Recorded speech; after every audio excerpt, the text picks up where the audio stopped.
제6장. 다리오가 자기의 뜻대로 고관 120명을 세워 전국을 통치하게 하고 또 그들 위에 총리 셋을 두었으니 다니엘이 그 중에 하나이라. 이는 고관들로 총리에게 자기의 직무를 보고하게 하여 왕에게 손해가 없게 하려 함이었더라. 다니엘은 마음이 민첩하여 총리들과 고관들 위에 뛰어나므로 왕이 그를 세워 전국을 다스리게 하고자 한지라. 이에 총리들과 고관들이 국사에 대하여 다니엘을 고발할 근거를 찾고자 하였으나 아무 근거, 아무 허물도 찾지 못하였으니 이는 그가 충성되어 아무 그릇됨도 없고 아무 허물도 없음이었더라. 그들이 이르되 이 다니엘은 그 하나님의 율법에서 근거를 찾지 못하면 그를 고발할 수 없으리라. 이에 총리들과 고관들이 모여 왕에게 나아가서 그에게 말하되 다리오 왕이여 만수무강하옵소서. 나라의 모든 총리와 지사와 총독과 법관과 관원이 의논하고 왕에게 한 법률을 세우며 한 금령을 정하실 것을 구하나이다. 왕이여, 그것은 곧 이제부터 30일 동안에 누구든지 왕에게 어떤 신에게나 사람에게 무엇을 구하면 사자굴에 던져넣기로 한 것입니다. 그런즉 왕이여, 원하건대 금령을 세우시고 그 조서에 왕의 도장을 찍어 메대와 바사에 고치지 아니하는 규례를 따라 그것을 다시 고치지 못하게 하옵소서. 이에 다리오 왕이 조서에 왕의 도장을 찍어 금령을 내니라. 다니엘이 이 조서에 왕의 도장이 찍힌 것을 알고도 자기 집에 돌아가서는 윗방에 올라가 예루살렘으로 향한 창문을 열고 전에 하던 대로 하루 3번씩 무릎을 꿇고 기도하며 그의 하나님께 감사하였더라. 그 무리들이 모여서 다니엘이 자기 하나님 앞에 기도하며 간구하는 것을 발견하고 이에 그들이 나아가서 왕의 금령에 관하여 왕께 아뢰되 왕이여, 왕이 이미 금령에 왕의 도장을 찍었어. 이제부터 30일 동안에는 누구든지 왕 외에 어떤 신에게나 사람에게 구하면 사자굴에 던져 넣기로 하지 아니하였나이까? 이 일이 확실하니 메대와 바사에 고치지 못하는 규례니라. 왕이여, 사로잡혀온 유다 자손 중에 다니엘이 왕과 왕의 도장이 찍힌 금령을 존중하지 아니하고 하루 3번씩 기도하나이다. 왕이 이 말을 듣고 그로 말미암아 심히 근심하여 다니엘을 구원하려고 마음을 쓰며 그를 건져내려고 힘을 다하다가 해가 질 때에 이르렀더라.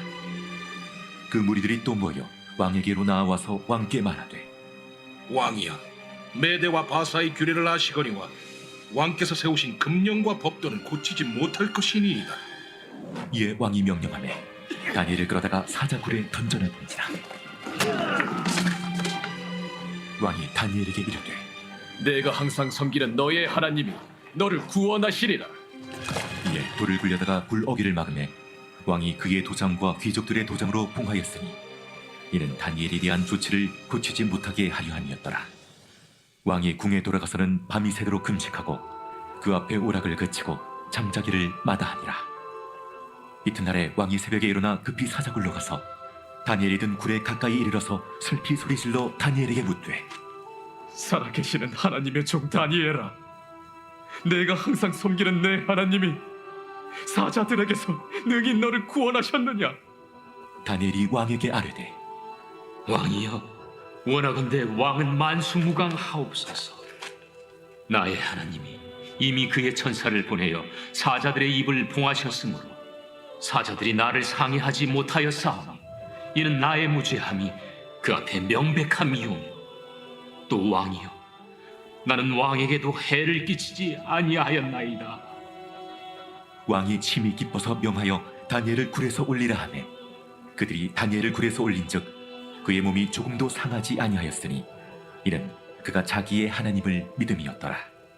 왕이 말하여 다니엘을 참수한 사람들을 끌어오게 하고 그들을 그들의 처자들과 함께 사자굴에 던져넣게 하였더니 그들이 굴바닥에 닿기도 전에 사자들이 곧 그들을 움켜서 그 뼈까지도 부숴들었더라. 이에 다리오 왕이 온 땅에 있는 모든 백성과 나라들과 언어가 다른 모든 사람들에게 조서를 내려 이르되 원하건대 너희에게 큰 평강이 있을지어다. 내가 이제 조서를 내리노라. 내 나라 관할 아래에 있는 사람들은 다 다니엘의 하나님 앞에서 떨며 두려워할지니 그는 살아계시는 하나님이시요 영원히 변하지 않으실이시며 그의 나라는 멸망하지 아니할 것이요 그의 권세는 무궁할 것이며 그는 구원도 하시며 건져내기도 하시며 하늘에서든지 땅에서든지 이적과 기사를 행하시는 이로써 다니엘을 구원하여 사자의 입에서 벗어나게 하셨습니다. 이 다니엘이 다리우 왕의 시대와 파사 사람 고레스 왕의 시대에 형통하였더라. 아멘. 우리 세마 이스라엘 세마 편록에 다 같이 일어나셔서 두 손 들고 찬양합니다.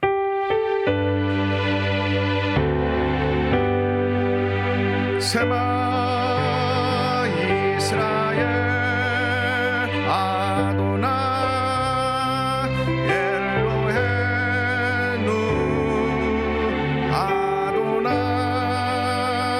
예하 하루 셈케보 말쿠토 레올람 하예. 잘 앉으시기 바랍니다. 기도합니다. 여호와 하나님, 오늘 말씀 너무나 잘 알고 유명한 말씀인데요, 이 말씀에 담겨 있는 깊은 뜻을 성령님 조명하시고 인도해 주세요. 우리 하나님의 자녀들, 하나님의 사람들이 세상에 살 때 악한 마귀의 세상 사람들부터 하나님 이유 없이 까닭 없이 어려움을 당할 때가 많고 위기가 올 때가 많습니다. 왜 이런 일이 오는지를 알려주시고 우리가 어떻게 악한 사람들과 싸워 승리할 수 있는지 그러한 방법들을 다니엘을 통하여 알려주옵소서. 설득예는 사람의 말로 전하지 않고 오직 성령님의 나타나시는 능력으로 전하게 하소서. 예수님 이름으로 기도합니다. 아멘. 우리 다니엘 동영상 짧은 거 하나 더 보겠습니다.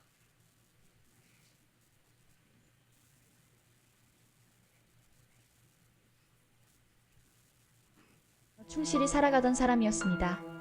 그의 지혜와 충성심은 왕의 신임을 얻었지만 그의 신앙을 질투한 관리들은 그를 함정에 빠뜨렸습니다. 그들은 왕에게 새로운 법을 제안했습니다. 누구든 왕 외에 다른 신에게 기도하면 사자굴에 던져지게 된다는 법이었습니다. 다니엘은 이 법이 만들어진 후에도 매일처럼 창문을 열고 하나님께 기도했습니다. 그의 믿음은 흔들리지 않았습니다. 결국 관리들은 다니엘을 고발했고 왕은 그를 사자굴에 던질 수밖에 없었습니다. 하지만 왕은 다니엘을 걱정하며 이렇게 말했습니다. 네가 믿는 하나님이 너를 구해주시길 바란다. 다니엘이 사자굴에 던져졌지만 하나님은 사자들의 입을 닫아 다니엘을 지키셨습니다. 다음 날 아침 왕은 서둘러 사자굴로 가서 다니엘을 불렀습니다. 놀랍게도 다니엘은 상처 하나 없이 살아있었습니다. 다니엘은 말했습니다. 하나님께서 천사를 보내 사자들의 입을 막으셨습니다. 이 사건은 하나님께 충실한 믿음이 얼마나 강력한지를 보여줍니다. 다니엘의 이야기는 우리가 어떤 어려움 속에서도 믿음을 잃지 않을 때 하나님께서 지켜주신다는 교훈을 줍니다. 다니엘은 하나님께 네, 아멘. 자, 오늘 말씀의 제목을 따라하세요. 세상을 이기는 하나님 자녀된 권세. 예, 하나님의 자녀들은 세상 사람들이 감당할 수 없는 거룩한 파워가 있는 사람들입니다. 세상 사람이 죽음으로도 우리를 어찌할 수 없는 세상에서 가장 권능 있는 하나님의 사람들이 바로 우리 크리스찬들입니다. 자, 이 세상엔 두 개의 왕국이 있습니다. 이 세상에 나라가 있고 또 저 하늘 나라에 하나님 나라가 동시에 있습니다.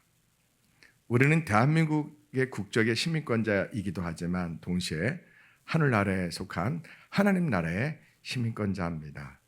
그래서 우리는 나의 정체성을 언제나 잊지 말고 살아야 됩니다. 언제요? 우리 인생에 어려움이 왔을 때, 위기가 왔을 때 나는 하나님의 자녀다. 나는 하나님의 사람이다. 나는 그리스도인이다. 이런 자기 정체성을 잊으시면 안 됩니다. 우리 인생은 내가 의도하지 않은데도 불구하고 많은 어려움이 옵니다. 특히 직장이나 가정이나 이웃과의 관계에서 우리는 하나님의 사람으로서 하나님의 자녀답게 살고 싶은데 세상이 우리를 가만두지 않습니다. 그래 안 그래요? 우리는 크리스찬답게 살고 싶은데, 정말 하나님 말씀대로 살고 싶은데 까닭 없이 이유 없이 세상 사람들이 우리를 가만두지 않습니다. 왜 그렇게 될까요? 왜 그런 일이 있을까요? 두 가지 원인 때문에 그렇습니다. 첫째는 예수님 오실 때까지 이 세상은 마귀가 주인 노릇합니다. 이 세상의 주인은 하나님이십니다. 우리 예수님이십니다. 그런데 마귀가 사람들을 속입니다. 내가 세상의 주인이다. 이렇게 속입니다. 가인과 아벨이 형제가 있었습니다. 하나님이 원하시는 제사를 드려야 되는데 가인은 자기가 원하는 제사를 드립니다. 하나님이 원하는 제사를 드리는 아벨의 제사를 받으십니다. 당연히 그렇죠. 가인은 자기가 원하는 제사를 드린 겁니다. 하나님이 받지 않으십니다. 그는 질투시기 때문에 미움과 분노가 폭발해서 순간적인 분노 조절 당해죠. 상담학적으로 그가 순간 자기 동생을 죽입니다. 그리고 그는 자기 동생을 죽인 그러한 살인죄라는 그러한 고통 속에 평생을 살아가며 이 세상의 도시를 만드는 그러한 도시를, 이 세상, 하나님이 만든 세상이 아니라 죄의 세력, 마귀 사탄에 의해 결박된 사람들의 하나님과 상관없는 이 도시를 만드는 그러한 창시자가 됩니다. 카인의 도시, 우리가 보통 이렇게 말합니다. 이 모든 도시는, 이 도시의 그 이면에는, 이 도시의 어둠 속엔 그 이면에는 하나님이 싫어하시는, 하나님이 진노할 만한 너무나 많은 악과 불의가 가득합니다. 우리는 하나님이 나를 부르실 때까지 우리는 이 땅에서 살아야 됩니다. 이 세상은 누가 주인 노릇하고 있습니까? 마귀가 주인 노릇합니다. 요한 1서 3장에는 이 세상 사람들을 두 분류로 하나님이 구별하여 말씀합니다. 하나님의 자녀와 마귀의 자녀, 이렇게 요한 1서 3장에는 하나님이 그렇게 세상 사람들을 두 가지로 분리해서 말씀하십니다. 하나님의 자녀가 있고 마귀의 자녀가 있습니다. 자, 우리가 왜 애매의 고난을 받아요? 왜 세상 사람부터 아무 우리가 잘못도 안 했는데 왜 세상 사람들 우리를 박해하고 우리를 핍박하고 왜 우리를 힘들게 합니까? 그들은 마귀의 자녀이기 때문에 하나님의 자녀를 까닭 없이 본능적으로 싫어합니다. 예수님 믿는 그 이유 하나 때문에 사람들은 미워합니다. 그냥 미워하고 싫어합니다. 그런 이유 때문에 우리가 세상 사람과의 삶에서, 직장에서, 가정에서, 이웃에서 우리가 어려움을 당하는 겁니다. 피를 나는 가족일지라도 예수님 믿지 않으면 영적으로는 마귀의 자녀입니다. 하나님의 자녀와 마귀의 자녀는 삶을 살아가는 방식이 다르고 가치관이 다르고 세계관이 다릅니다. 우리의 삶의 가치관, 우리의 삶의 목적은 뭡니까? 하나님의 나라, 하나님의 의를 세우는 것이 우리 삶의 목적입니다.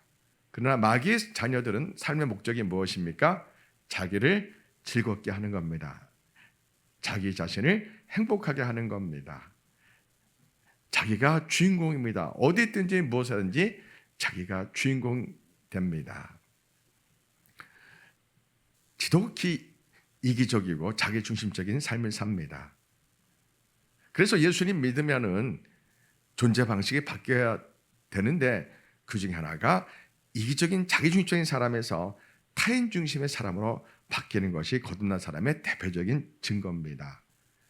자기 중심에서 다른 사람 중심입니다. 자기 중심에서 하나님 중심, 자기 중심에서 예수님 중심으로 우리의 삶을 살아가는 방식이 완전히 바뀝니다. 이걸 뭐라고 한다고요? 믿으며. 어떤 믿으며? 거듭난 믿음입니다. 사람은 몇 번 태어납니까? 2번 태어납니다. 처음은 어머니 모태로 태어나지만 두 번째는 성령님에 의해서 영적으로 태어나는 것을 거듭해서 태어났다. 한자로 중생, 영어로 born again 합니다. 루터 칼빈 웨슬리는 공통적으로 그들의 구원론 설교에서 믿음은 곧 거듭납니다. 이거를 설명하는 방식이 접근 방식이 조금 다를 뿐이지 루터 칼빈 웨슬리의 구원의 핵심은 똑같습니다. 이걸 모른다? 그건 공부를 안 해서 그렇습니다. 그리고 기도를 깊이 안 해서 그렇습니다. 자, 그러니까 세상은 하나님의 자녀와 마귀의 자녀가 같이 있습니다. 그래서 피를 나는 가족일지라도, 피를 나는 형제일지라도 영적으로는 하나님의 자녀가 있고 마귀의 자녀가 있습니다. 마태복음 10장에는 예수님이 그것을 구체적으로 설명합니다. 형제가 형제를, 아버지와 아들이, 어머니와 딸이, 시어머니와 며느리가 서로 불화합니다. 왜요? 하나님의 자녀와 마귀의 자녀로 서로 나눠지기 때문에 불화하는 겁니다. 서로 가정 안에서도 서로 함께 하기가 어렵습니다. 대화가 돼야 한대요? 안 됩니다. 우리가 이 원리를, 영적 원리를 아셔야 됩니다. 우리 교회는 예수님 피로 나눈 영적인 가족들입니다. 우리는 서로 사랑만 하기도 시간이 부족합니다. 교회 안에서는 서로 뒷담화해서는 안 됩니다. 하나님이 싫어하십니다. 완벽한 사람은 아무도 없습니다. 다 부족하고 흠이 있습니다. 기도하면 성령님이 그 사실을 알려주고 깨닫게 하십니다. 기도를 하루에 4시간, 5시간 하는데 성령님이 자신의 엉터리 같은 모습, 자신의 죄악된 모습을 보여주지 않는다? 그러면 기도가 방향이 틀린 겁니다. 뭔가 기도가 잘못된 겁니다. 기도는 누구나 할 수 있습니다. 그러나 성령님이 도움으로 기도할 때 그 기도하는 방향이 하나님께 바르게 되어 있을 때 누구나 다 공통적으로 기도하다가 자신의 악한 모습, 자신의 부끄러운 모습, 추악한 모습, 위선된 모습을 성령님이 반드시 조명해 주십니다. 자, 하나님의 자녀와 마귀의 자녀가 있습니다. 우리가 잘못도 없는데 직장에서 또 가족 간에, 이웃 간에 사람들이, 세상 사람들이 더 직설적으로 네거티브하게 표현하면 하나님의 사람이라고 표현을 뭐라고 말할 수 있어요? 마귀의 자녀들이 이유도 없이 우리를 괴롭힙니다. 왜요? 서로 주인이 다르기 때문에 그렇습니다. 우리는 하나님의 자녀입니다. 그러나 예수님 믿지 않은 사람들 또는 예수님을 거짓되게 믿는 사람들, 예를 들어서 이겁니다. 예수님 당시에 바리새인들, 사두개인들, 그들은 하나님을 사랑한다고, 하나님을 잘 믿는다고 스스로 생각했습니다. 스스로 확신했습니다. 그러나 예수님 그들을 보고 뭐라고 합니까? 이 독사 자식들아, 이 지옥 갈 놈들아, 이 거짓의 아비들아. 뭐예요? 그들은 마귀의 자녀인 겁니다. 이게 참 중요합니다. 한국교회도 누구나 입술로 주여줘 한다고 다 하나님의 자녀가 되면 얼마나 좋겠습니까? 마태복음 7장 예수님은 입술로 주여줘 한다마다 다 구원 얻는다고 말씀하지 않습니다. 예수님이 외면하십니다. 능력을 행하고 예수님으로 병도 고치고 귀신 쫓아냅니다. 그러나 예수님이 그들을 모른 채 하십니다. 뭡니까? 은사를 행하는 것과 능력을 행하는 것과 구원은 별개의 문제라는 겁니다. 원래는 동일해야 됩니다. 그런데 제가 평생 교회 다녀보니까 성령으로 처음에 역사에서 은사와 능력의 사역을 하다가 중간에 거의 대부분 99%가 변질됩니다. 제가 보니까 98%, 99%가 변질됩니다. 은사와 능력이 많을수록 거의 변질됩니다. 그만큼 사람은 연약합니다. 날마다 십자가 앞에 자신이 죽지 않는 한 사람은 누구나 교만해지고 누구나 변질됩니다.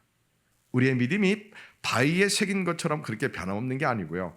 우리가 하나님 앞에 나와서 날마다 기도하지 않으면, 예수님 십자가 앞에 나와서 하나님을 찾지 않으면, 예수님을 찾지 않으면, 의지하지 않으면 우리는 자기 자신도 모르게 믿음이 변질되고 교만해집니다.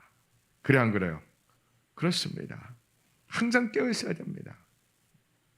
자, 왜 또 사람들은 우리를 예수님 믿는 사람이라고 왜 우리를 핍박하고 우리를 힘들게 할까요? 그것은 하나님의 영광을 나타내기 위해서 그렇습니다. 오늘 다니엘이 그런 케이스입니다. 하나님의 영광, 하나님이 살아계심을 온 세상에 나타내도록 사람들이 나를 미워하는 그러한 것을 하나님 허락하시는 겁니다. 이 두 가지 이유 중에 하나가 있는 겁니다. 여러분이 직장에서, 가정에서, 이웃과의 관계에서 예수님 믿는 그 이유 하나 때문에 우리가 어려움을 당한다면 둘 중에 하나일 겁니다. 나의 아직 예수님 만나지 못한 나의 연약한 믿음, 그것은 전자에 속합니다. 그 또 하나 이유가 되겠네요. 첫째, 마귀의 자녀들이 이유 없이 하나님의 자녀를 방해하고 해방합니다. 둘째는 하나님의 영광을 위해서 우리가 애매히 고난을 당합니다. 셋째는 우리가 아직 거듭나기 전에, 아직 종교적인 믿음에 갇혀 있을 때, 아직까지 자기가 십자가에 죽지 않고 예수님을 믿을 때, 자신이 혈기가 살아있고 자신의 세상 사랑이 끊어지지 않는, 여전히 자기가 인생의 주인인 상태로 예수님을 믿을 때, 그때 우리가 영적으로 우리 영혼이 정상이 아닙니다. 우리 영혼이 건강하지 않습니다. 마귀가 이걸 잘할까요? 모를까요? 잘합니다. 그래서 우리가 또 어려움을 겪을 수 있습니다. 이 셋 중에 하나가 우리가 예수님을 믿지 않은 가족으로부터 또는 세상 사람부터, 직장의 세상 사람부터 우리가 어려움을 겪는 이유입니다. 영적 원인입니다. 자, 이걸 어떻게 해결하겠습니까? 우리의 답은 오늘 다니엘에게 우리의 답이 다 들어 있습니다. 우리가 잘 아는 말씀입니다. 자, 다니엘은 언제 바벨론의 포로로 끌려갔습니까?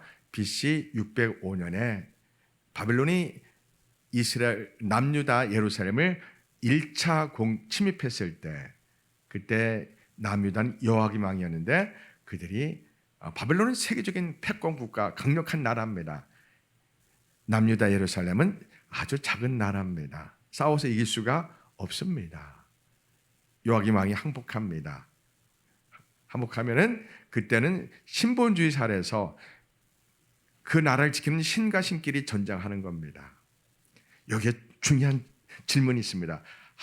여호와 하나님은 우주 만물을 지으신 참 하나님, 참 신 중에 오직 한 분이십니다. 근데 어떻게 저 바벨론의 거짓된 우상 벨신 누보신에게 하나님이 질 수가 있습니까? 이건 말이 안 되는 거잖아요. 하나님이 일부러 져주신 겁니다. 왜요? 타락하고 교만하고 하나님 말씀대로 살지 않는 그러한 폐역한 남유다 예루살렘 백성들에게 채찍이 필요했던 겁니다. 하나님은 그들을 채찍할 때 어떤 방법으로 채찍을 쓰십니까? 이웃 강대국이 전쟁을 통해서 심판하게 하십니다. 또는 가뭄을 통해서 심판하고 지진을 통해서 심판하고 이렇게 하십니다. 하나님은 전쟁을 통해서 바벨론을 채찍으로 쓰셔서 남유다 예루살렘을 정복하게 하고 많이 죽임당하고 그들이 성전에서 하나님의 귀한 금그릇, 은그릇, 녹그릇을 다 빼앗기고 그들이 모욕당하고 또 그들의 많은 자녀들이 노예로 끌려가는 그러한 고통과 슬픔과 모욕을 당하게 합니다. 사람은 그때나 지금이나, 지금 다니엘 이야기는 지금부터 약 2600년 전 이야기인데, 그때나 지금이나 사람들은 등 따시고 배부르고 그러면 하나님을 찾지 않습니다. 권세와 명예와 돈이 있으면 하나님을 의지하지 않습니다. 사람은 다 똑같습니다. 그때나 지금이나요. 자, 하나님의 자녀는 하나님을 나의 왕, 나의 주인, 예수님을 나의 왕, 나의 구세주로 믿고 사는 삶의 방식입니다. 자, 한국 교회는 두 종류의 성도가 있습니다. 종교인이 있고 진짜 그리스도인이 있습니다. 어떤 차이가 있습니까? 종교인은 여전히 자기중심적입니다. 하나님이 먼저가 아닙니다. 예수님이 삶의 우선순위가 안 됩니다. 여전히 자신의 생각으로 인생을 설계하고 예수님 도와주세요, 이런 차원입니다. 자기 마음대로 인생을 다 살아놓고 어려운 문제 생기면 예수님 도와주세요, 이런 삶이 일반적으로 거듭나기 전에 사람들의 특징입니다. 여전히 돈이 중요하고 그리고 자기가 먹고 싶고 입고 싶고 쓰고 싶고 이것이 먼저입니다. 여전히 자기가 자기 생각대로 사는 겁니다. 교회를 다니고 예배를 드릴지라도 자기 방식으로 하나님을 믿습니다. 이걸 뭐라고 한다고요? 종교인이라고 합니다. 주인이 여전히 누구예요? 자기 자신이 주인입니다. 거듭나기 전에 종교인이라고 말하는 그러한 상태입니다. 가지밭, 돌짝밭, 길가밭 같은 믿음입니다. 자, 제 설교는 늘 똑같습니다. 믿음은 뭐라고요? 거듭남입니다. 쉽게 말하면 주인을 바꾸는 겁니다. 사람은 모두 다 아담과 하와의 원죄로 말미암아 전적으로 부패하고 타락한 존재입니다. 우리는 원죄로 말미암아 타락한 상태에서 어머니의 모태에 잉태됩니다. 이미 어머니의 뱃속에부터 이미 죄인입니다. 그래서 사람은 반드시 두 번 태어나야 되는 겁니다. 어머니 모태로 태어나는 육체로 태어나는 거고, 진짜 우리의 본질은 영혼입니다. 사람은 육체와 영혼으로 이루어졌는데 우리의 본질은 영혼입니다. 우리 영혼이 성령님에서 태어날 때, 이걸 우리가 진짜 태어났다, 거듭해서 진짜 태어났다, 중생했다, born again 했다, 이렇게 우리가 신학적으로 이렇게 명명하는 겁니다. 그러니까 종교인과 진짜 리얼 크리스찬과의 차이는 진짜 거듭났느냐, 거듭나지 않았느냐, 이거를 쉽게 설명하면 주인이 자기에서 예수님으로 바뀌었느냐, 주인이 자기가 자기 인생의 주인에서 정말 여호와 하나님으로 자기의 주인이 바뀌었느냐, 이것이 거듭난 사람의 기준 중에 하나입니다. 자기가 주인이고 돈이 주인이고 세상 사랑이 자기가 삶을 살아가는 가치였다면 예수님을 믿음으로 존재 방식이 하나님 중심, 예수님 중심, 다른 사람 중심으로 바뀌는 것이 거듭난 사람의 특징입니다. 또 거듭나기 전에는 종교에는 엄밀히 보면 하나님의 자녀라고 말하기가 어렵습니다. 겉으로는 하나님의 자녀라고 스스로 그렇게 말할 수 있지만 저 같은 목사들이 볼 때는 아직은 아닙니다. 하나님의 자녀가 되려고 노력하는 단계입니다. 예수님은 인격적으로 정말 만나셔야 됩니다. 왜요? 예수님은 살아계시기 때문에요. 여러분, 저처럼 설교하는 목사는 대한민국에 많지 않습니다. 몇 명 안 됩니다. 대부분 성도들에게 듣기 좋은 설교합니다. 부담 없는 설교, 감동 준 설교를 대부분 합니다. 여러분, 진정한 위로는 누가 주시는 겁니까? 예수님이, 성령님이 주시는 겁니다. 근데 진정한 하나님의 위로를 받으시는 것은 우리가 하나님과 나의 관계가 정상적이 될 때 가능한 일입니다. 여전히 내가 세상에서 방황하는 존재라면 우리 인생은 참 고통스럽습니다. 하나님의 자녀로 살아야 되는, 그렇게 하나님이 계획하셨는데, 그렇게 택하셨는데 내가 여전히 세상에서 기웃기웃하고 자기 중심으로 산다면 그 인생은 형통의 복이 임하지 않습니다. 모든 게 다 막힙니다. 사랑의 관계가 항상 충돌하고 다 막힙니다. 재정의 문제가 다 막힙니다. 예외는 있습니다. 지옥 가는 사람은 안 그렇습니다. 지옥 가는 사람은 하나님이 간섭하지 않습니다. 하나님이 그 사람을 함께하지 않기 때문에 세상에서 마음껏 먹고 마시고 돈 벌고 여행 다니고 그렇게 살도록 하나님이 이 땅에서 버리신 사람들은, 마귀의 자녀들은 하나님이 포기한 사람들입니다. 그러나 하나님이 구원하기로 택한 사람들, 예정한 사람들은 하나님 그렇게 운명하셨는데, 그렇게 하나님 결정하시고 그렇게 계획하셨는데, 아직까지 하나님이 나의 주인, 예수님이 나의 주인이 안 된 자기 중심의 인생을 산다면 하나님은 어떻게 하시겠습니까? 그 사람을 그냥 버릴 수가 없잖아요. 제가 하나님이라도 어떻게 하겠어요? 모든 길을 다 막아놓겠습니다. 다요. 그래서 이사야 2장 22절요. 너희는 인생을 의지하지 말라. 호흡이 코에 있나니 생활 가치가 어디 있느냐. 이 말씀이 팍 떠오르게 합니다. 왜 인생을 손으로 그림자를 잡는 것처럼 인생을 사느냐? 왜 인생을 손으로 바람을 잡는 것처럼 그렇게 허무하게 인생을 샀냐? 이것을 하나님이 깨닫게 하실 겁니다. 어떤 사람이 복 있는 사람입니까? 심령이 가난한 자요. 무슨 뜻입니까? 아, 나는 엉터리구나. 나는 참으로 엉터리 중에 가장 엉터리구나. 나는 죄인이구나. 아, 나는 불의한 자구나. 나보다 더 악한 자가 어디 있을까? 나보다 더 위선자가 어디 있을까? 나보다 더 가증한 자가 어디 있을까? 이 사실이 깨달아 마음이 아픈 사람이 복 있는 사람입니다. 왜요? 그러한 사람은 예수님을 찾을 수밖에 없기 때문입니다. 예수님을 찾기 전 단계가 아, 나는 가장 어리석고 위선된 자요, 거짓된 자요, 참으로 모순덩어리구나. 이 사실이 괴로워서 예수님, 저는 어떻게 하면 좋습니까? 그렇게 예수님을 찾아가는 사람이 복 있는 사람입니다. 아멘. 그래야지 우리는 하나님을 향한 불같은 열망을 가질 수 있습니다. 하나님의 사람은, 하나님의 자녀된 하나님의 자녀는 내 인생이 하나님이 나의 아버지가 되고 하나님 나의 주인 되시고 하나님 나의 왕이 되는 그러한 존재 방식으로 인생을 사는 겁니다.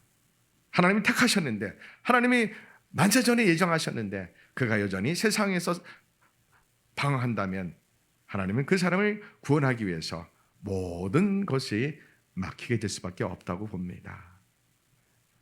그러니까 목사는 그래요.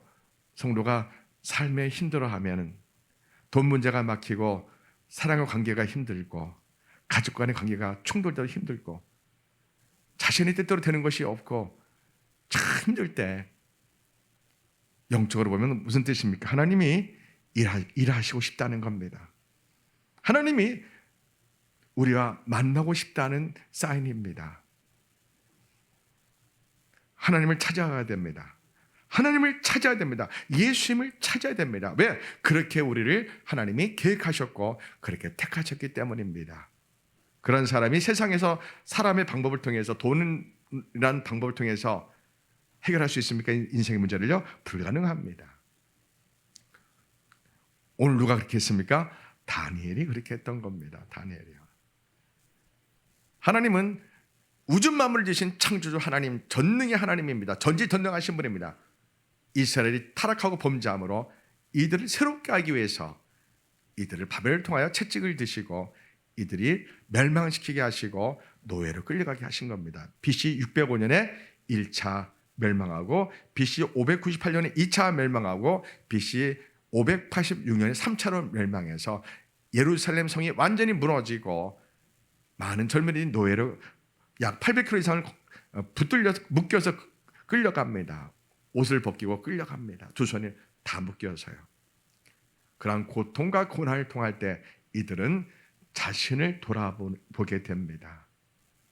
다니엘이 BC 605년에 끌려갑니다. 누가 같이 끌려갑니까? 다니엘이 사드락, 메삭, 아벳노고 같은 이러한 믿음 좋은 친구들과 많은 유대인 청년들이 바벨론에 끌려가는 겁니다. 자, 이들은 한 번도 가보지 않은 바벨론 땅에 갑니다. 그 땅은 무슨 땅입니까? 벨과 누보라는 우상이 있는 땅입니다. 이들이 끌려가면서 하나님께 성전 제사도 못 지냅니다. 절기도 못 지킵니다. 기도하고 싶어도 마음껏 하나님께 기도하지 못합니다. 하나님을 마음대로 예배하고 찬양했던, 마음껏 찬양하고 찬송을 부르고 마음껏 예배했던 이 모든 것이 금지됩니다. 그들이 약 800km 끌려갈 그 바벨론의 미지의 땅에서 이들이 어떤 운명의 노예일지 이들은 불안했을 겁니다. 그러나 그들은 아마 알았을 겁니다. 하나님을 마음껏 찬양할 수 있는 그러한 땅은 아닐 것이다. 어쩌면 우리가 믿음을 지키기가 어려울 것이다. 이렇게 생각했을 겁니다. 역시나 그들의 바벨론을 끌려가자 그들은 이름을 바꿔야 했습니다. 바벨론 우상의 이름을 따서 다 이름을 바꿔야 됩니다. 종교도 바꿔야 됩니다. 그들이 하나님을 믿는 것이 금지됩니다. 그들은 바벨론의 신을 믿어야 됩니다. 만약에 그들이 하나님을 계속 믿으려고 하면은 그들은 목숨을 대가로 지불해야 됩니다. 우리가 아는 것처럼 다니엘과 사드락, 메삭, 아벳노고는 목숨 걸고 10대 청소년 때 믿음을 지킨 사람들입니다.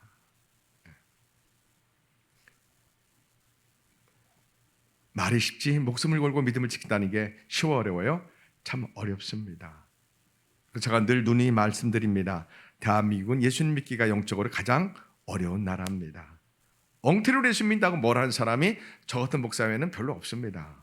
우리 교회에는 예수를 엉터리 믿다고 막 말하는 교회는 많지 않습니다. 엉터리를 믿는 신앙생활이 있고 참되게 믿는 신앙생활이 있습니다. 여러분 엉터리 믿다고 하나님이 막 말씀하십니까?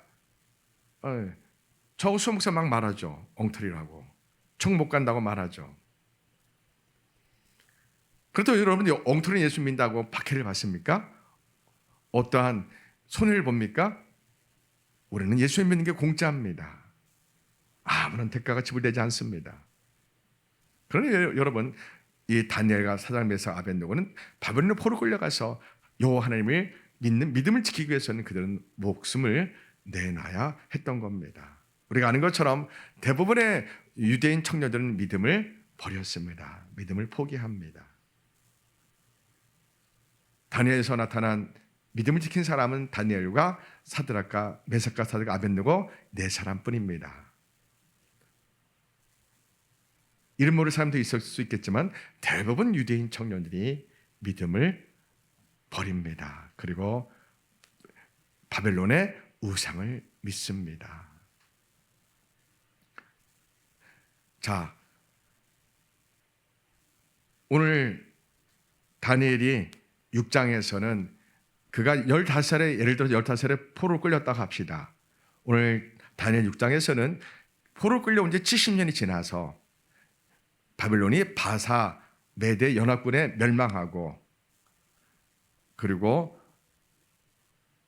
이 다리오 왕이 세상에 이 다니엘을 또 적군의 총리인데 또 총리 삼는 겁니다.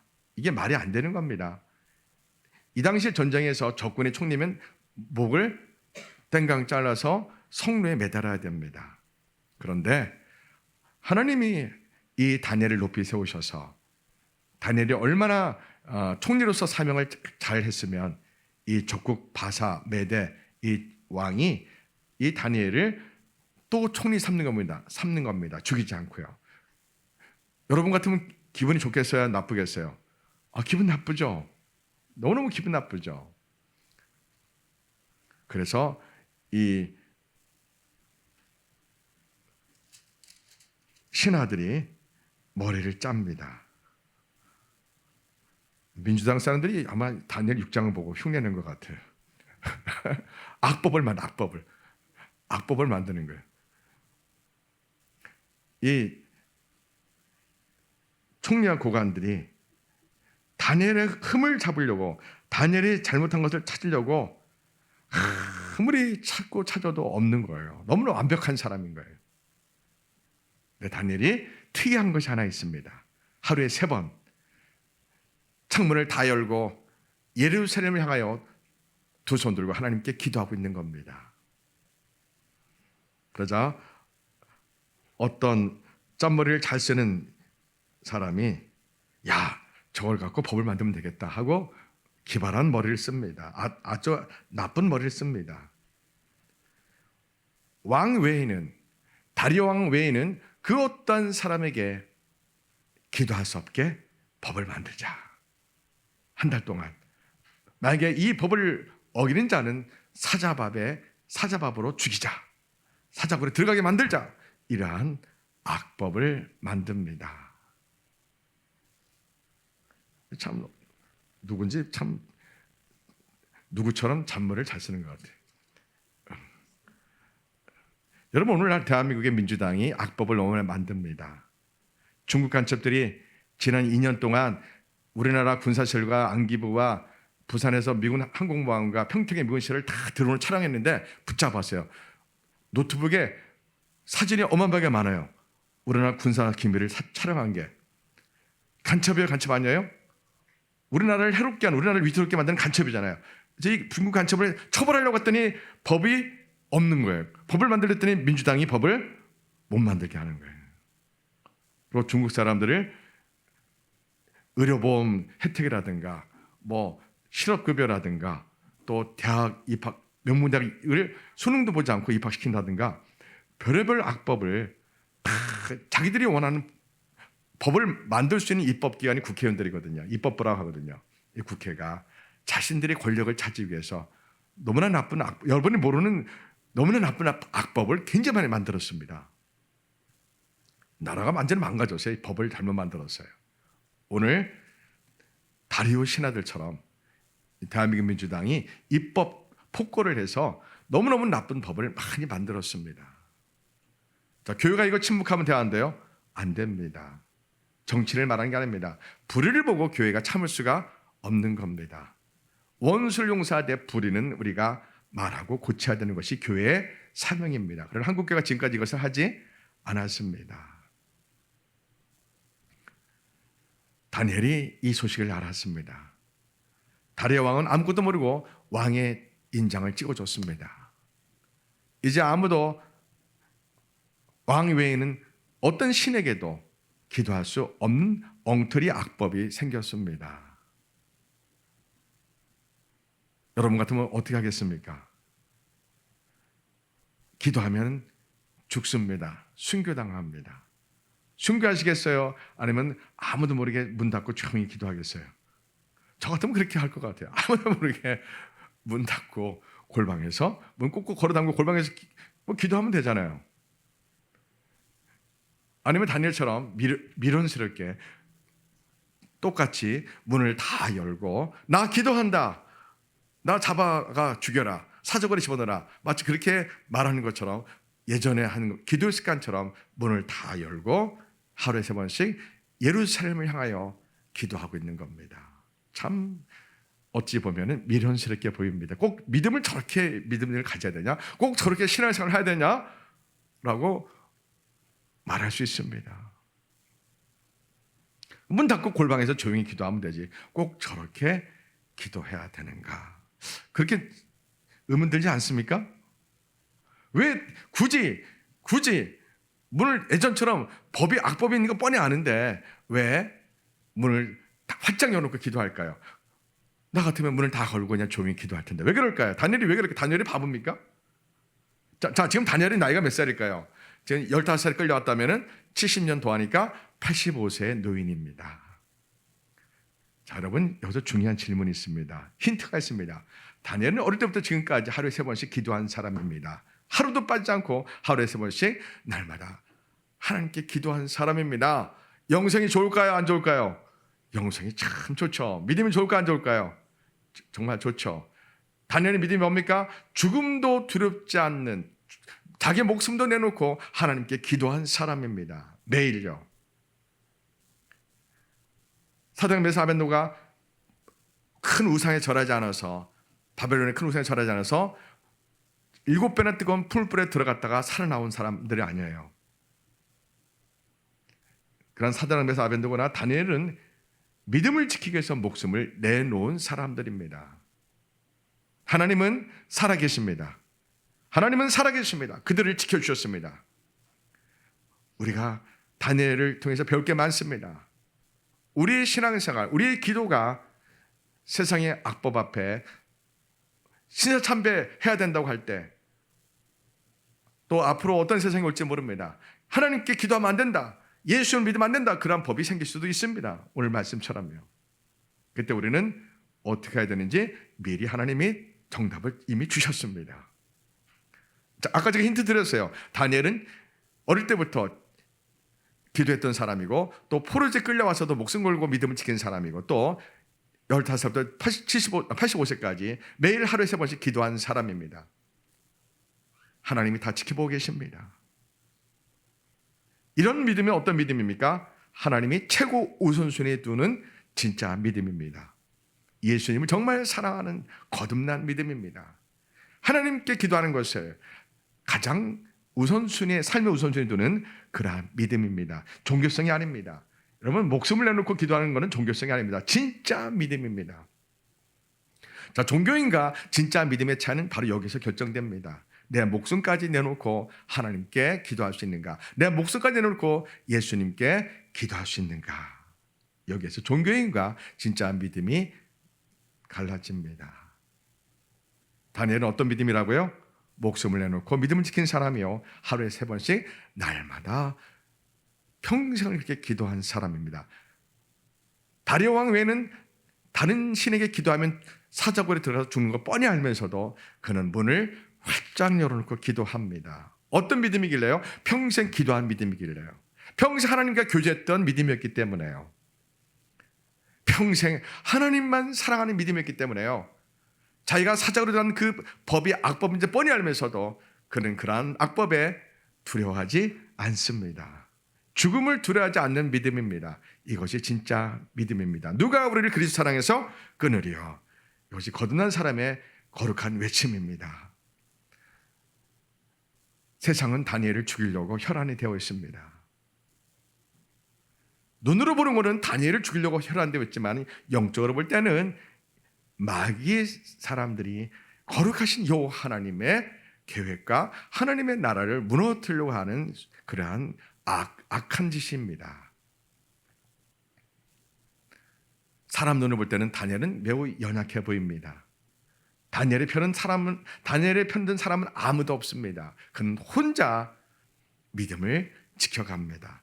그는 혼자 하나님께 기도합니다. 여러분, 기도하는 사람, 평생 기도하는 사람, 평생 하나님이 내 삶의 최우선순위에 두는 사람은요, 사람을 두려워하지 않습니다. 악법을 두려워하지 않습니다. 죽음도 두려워하지 않습니다. 왜요? 평생 기도하면 무엇을 할 수 있습니까? 하나님의 살아계심을 늘 경험하며 살아갑니다. 오늘 우리 인생의 문제가 여기에 있습니다. 우리가 날마다 기도해서 내 삶의 최고 우선순위를, 내 삶의 모든 영역을 하나님의 통치에 두는 것을 경험하지 못하기 때문에 내 인생의 문제가 일어나는 겁니다. 내 삶의 사소한 문제, 늘 일상 반복되는 어떤 문제라도 하나님의 통치 가운데, 하나님의 주권 가운데 있다는 사실을 기도할 때만에 우리가 깨닫고 경험할 수 있기 때문입니다. 늘 기도하지 않으면 이 사실을 우리는 잃어버립니다. 하나님이 나를 지켜주신다는 사실을 잃어버립니다. 내 인생의 싸움은 내가 싸우는 싸움이 아니라 하나님이 싸우시는 싸움이라는 사실을 우리는 잃어버리게 됩니다. 11조가 그래서 너무 중요한 거라고 제가 외쳤습니다. 11조는 돈을 드리는 게 아닙니다. 내 수입의 10분의 1만 드리는 게 11조가 아닙니다. 11조의 원조가 누굽니까? 아브라함입니다. 언제 하나님께 11조를 드렸습니까?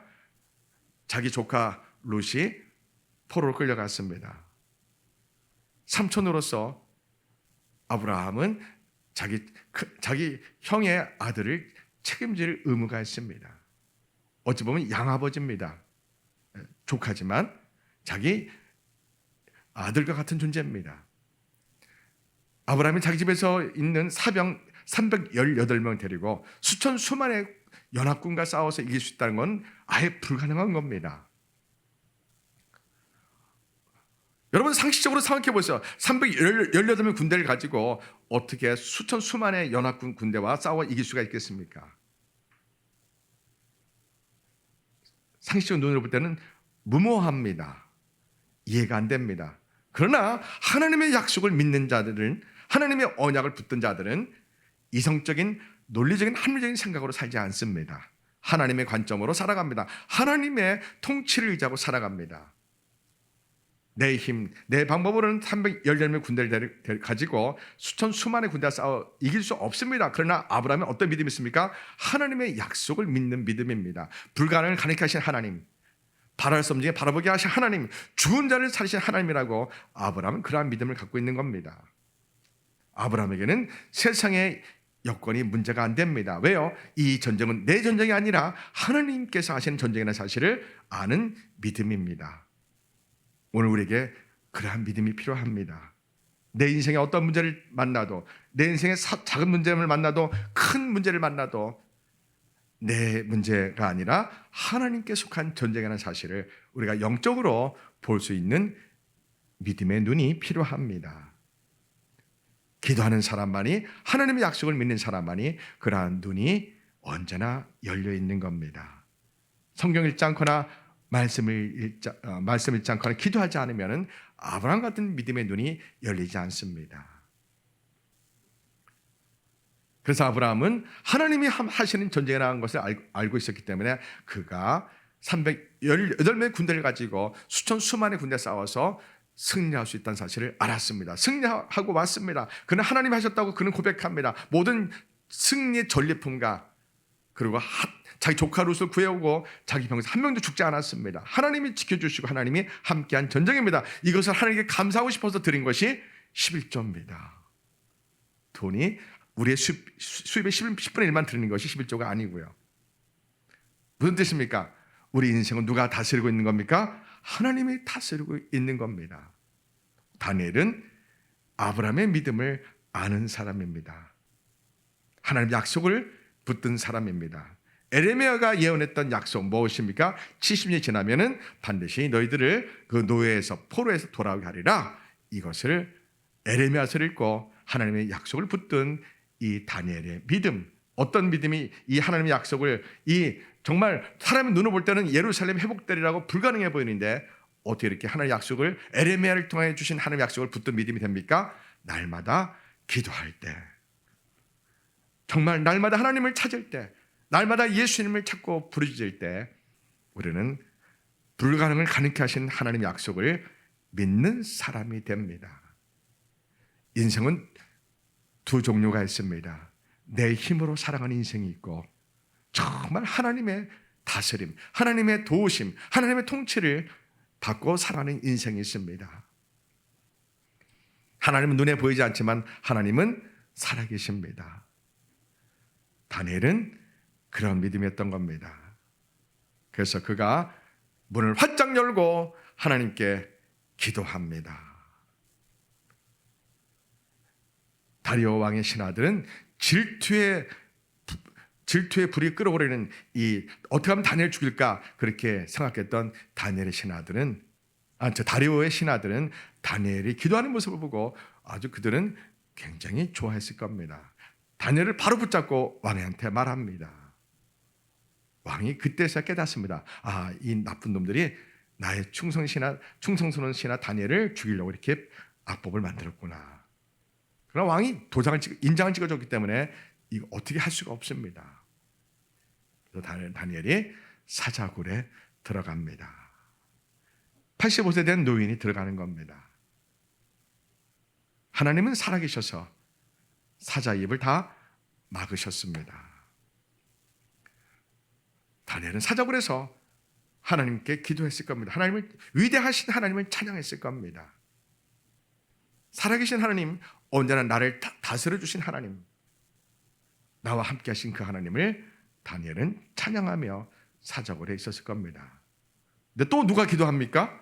다리오 왕이 또 밤새 기도하는 겁니다. 이거 참 놀라운 일입니다. 다리오 왕이 하나님께 기도합니다. 새벽에 날이 밝자 다리오 왕이 급하게 사자굴에 가서 다니엘아 외칩니다.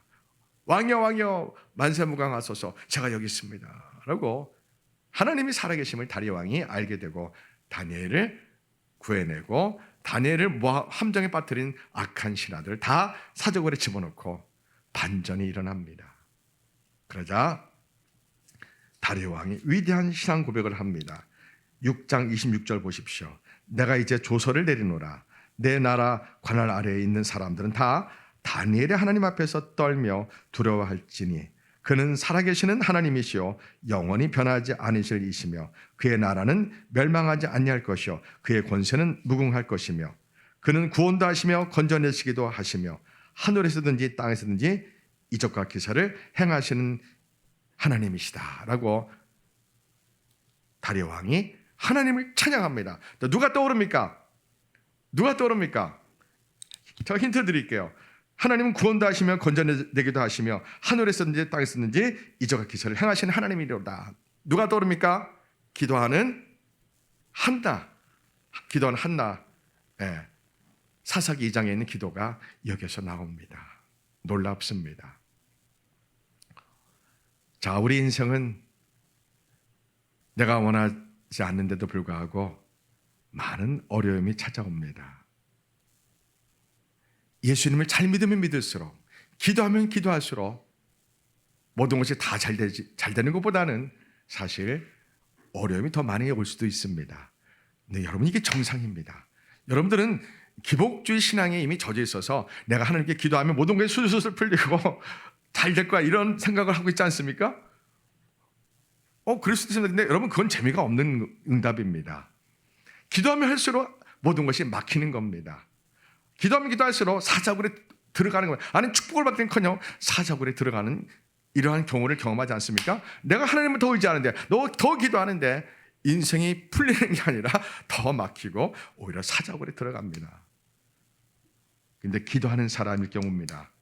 거듭난 사람일 경우입니다. 하나님을 의지하고 하나님 통치를 받는 사람일 경우입니다. 기도도 안 하고 말씀도 안 보고 하나님을 사랑하지도 않고 여전히 세상을 사랑하고 죄를 짓는데 하나님을 의지하려고 한다? 이건 앞뒤가 안 맞는 모순입니다. 내가 예수님만 사랑하는 것이 내 삶의 우선순위입니다. 내가 하나님을 경배하는 것이 내 삶의 가장 소중한 행복입니다. 세상을 사랑하지 않습니다. 하나님의 통치와 하나님의 다스림 속에 내 인생이 놓여 있다는 가장 행복하다고 그렇게 고백하는 믿음입니다. 그래서 다니엘처럼 늘 기도하는데 내가 사자굴에 들어가는 어려움을 당합니다. 무엇 때문에요? 하나님의 영광을 나타내기 위해서요. 하나님이 살아계신 우리에게 주변 모든 사람에게 증거하기 위해서 우리는 어려움에 사자굴 같은 어려움에 처하기도 됩니다. 여러분 인생에 어려움이 있습니까? 내가 열심히 기도하고 살아가는데 왜 이렇게 일이 잘 해결되지 않을까? 왜 재정의 문제가 해결되지 않을까? 왜 사랑과의 갈등의 문제가 해결되지 않을까? 왜 가족 간의 어려움이 해결되지 않을까? 기도하는데 오늘 말씀 보니까 사자굴에까지 들어갑니다. 하나님께 기도하는데요. 우리 하나님은 어떤 하나님입니까? 반전을 좋아하시는 하나님입니다.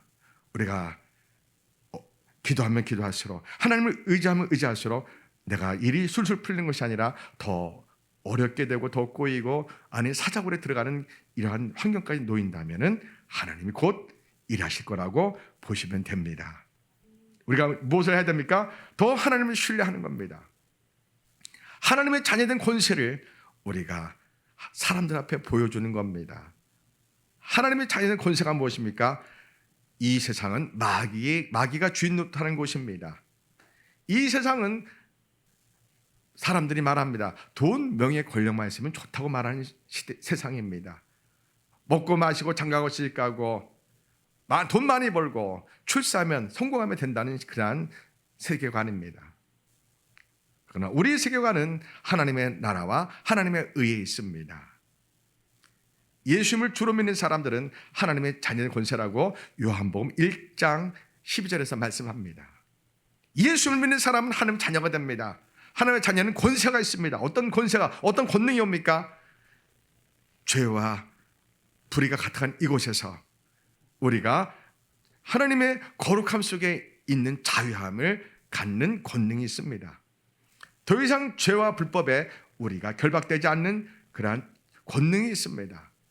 세상 사람이 나를 힘들게 할지라도 내가 거기에 상처받고 쓰러지고 신음하는 그러한 것이 아니라 어떠한 세상 사람들이 나를 힘들게 할지라도 나는 하나님의 자녀라는 권세를 누리고 나는 평안함을 유지하고 나는 사랑으로 오히려 원수를 사랑을 갖고 우리가 오히려 하나님이 주시는 평강을 누리는 권세가 있습니다. 모든 불법과 죄로부터 자유하는 권세가 있습니다.